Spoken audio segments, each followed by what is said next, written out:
En su aspecto práctico, la ciencia suele seguir un conjunto de pautas para pasar de la incógnita o la ignorancia al conocimiento científico. A este conjunto de prácticas se le suele denominar como proceso científico, proceso que está compuesto, en líneas generales, de la siguiente manera.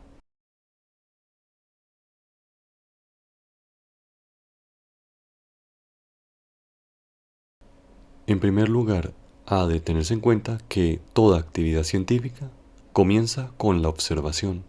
es decir, el acto de observar, el cual consiste en utilizar todos los sentidos del cuerpo humano a modo de aproximarnos y entender la realidad que nos rodea. Por lo cual los científicos no se limitan solo a observar en el sentido de usar la vista para describir o entender su realidad, sino que también utilizan el tacto, el olfato, el oído, sentidos que aportan información con la cual iniciar el trabajo científico. Una vez los sentidos nos han facilitado una primera impresión de la realidad, lo siguiente que realizan los científicos es el acto de tomar mediciones. Es decir, se registra en número las observaciones que se han hecho a través de los sentidos. Y esto es importante ya que gracias a la medición podemos comprender las diferencias existentes entre un objeto y otro. Por ejemplo, la diferencia en el tamaño entre dos objetos o seres vivos, tomar medidas como qué tan altos son, cuánto pesan, qué tan largos son, qué tan anchos son, nos facilita orientarnos mejor en la realidad y comprender mejor las capacidades, limitaciones o características que distinguen a los seres de la realidad entre ellos. Gracias a estas observaciones registradas a través de mediciones, es factible que los científicos construyan modelos. Modelos que pueden ser, por ejemplo, las ecuaciones matemáticas, las cuales, si son correctamente elaboradas, nos permiten realizar predicciones, lo cual a su vez nos permite construir modelos predictivos, entendiendo por ellos herramientas teóricas que nos permiten saber qué va a pasar o qué podría llegar a pasar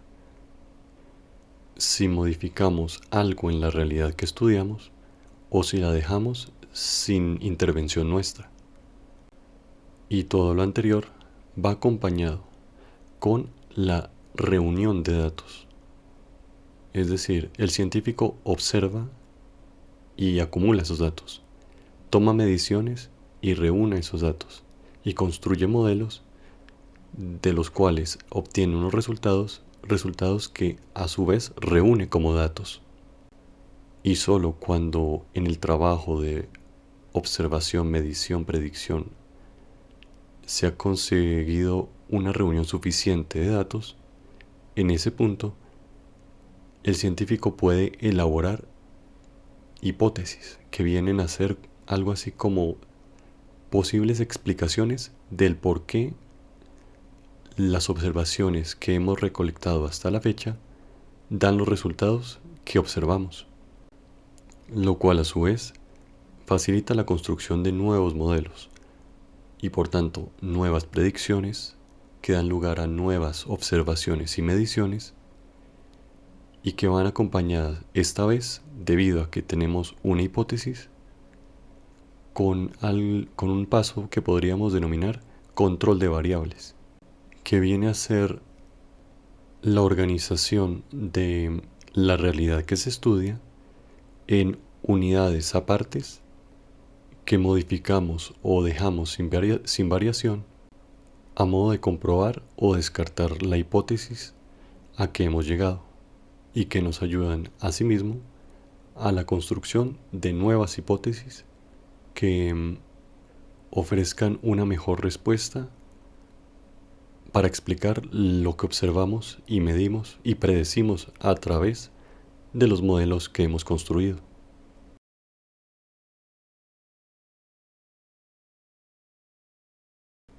El anterior ejemplo que vimos sobre proceso científico podría aplicarse a ciencias como biología o incluso a las matemáticas. Sin embargo, en otras ciencias, como por ejemplo las ciencias sociales, pongamos por ejemplo la historia, en este caso el proceso científico podría darse de la siguiente manera. Se inicia con la observación, ya que todo en ciencia inicia con la observación, contemplación de la realidad que se quiere estudiar. Observación que se puede registrar para iniciar con ello un acumulado o una reunión de observaciones, o se puede buscar o indagar las observaciones de otras personas, de otros científicos, para así reunir la mayor cantidad de datos. Registro que, dado que las observaciones pueden ser bastante cuantiosas, implica posteriormente su clasificación.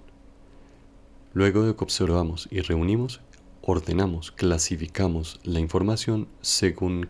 el criterio que exija la materia que estudiamos, ya sea clasificando los documentos por importancia, por fecha o por tipo de observación. Orden gracias al cual podemos iniciar un estudio más eficiente de los datos recolectados y de cuyo análisis tarde o temprano llegamos a una manera de interpretación de esos datos. En otras palabras, el estudio de los datos que hemos obtenido nos permiten llegar a una comprensión de cómo sucedieron los hechos y por qué han sido como han sido. Y cuando llegamos a una interpretación que consideramos es la más apropiada para explicar todo lo que hemos estudiado hasta el momento, ello nos permite construir una hipótesis o explicación provisional de lo que creemos es la causa del fenómeno que estudiamos. Y esa hipótesis implica un nuevo ámbito o un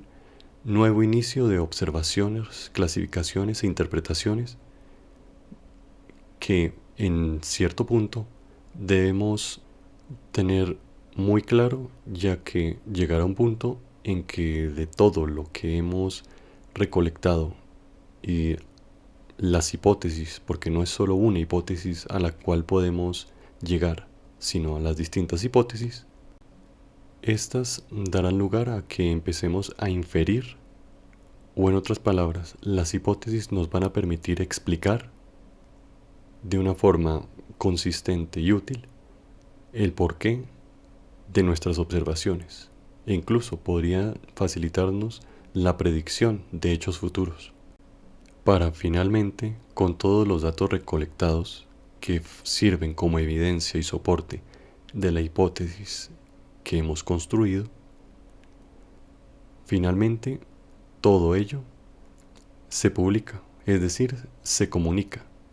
a otras personas o investigadores, para que estos, como observadores independientes, nos faciliten, nos ofrezcan sus críticas a manera de nuevas observaciones que generan un nuevo ciclo, un nuevo proceso de investigación científica que al final redundará en el perfeccionamiento de la hipótesis inicial que hemos publicado.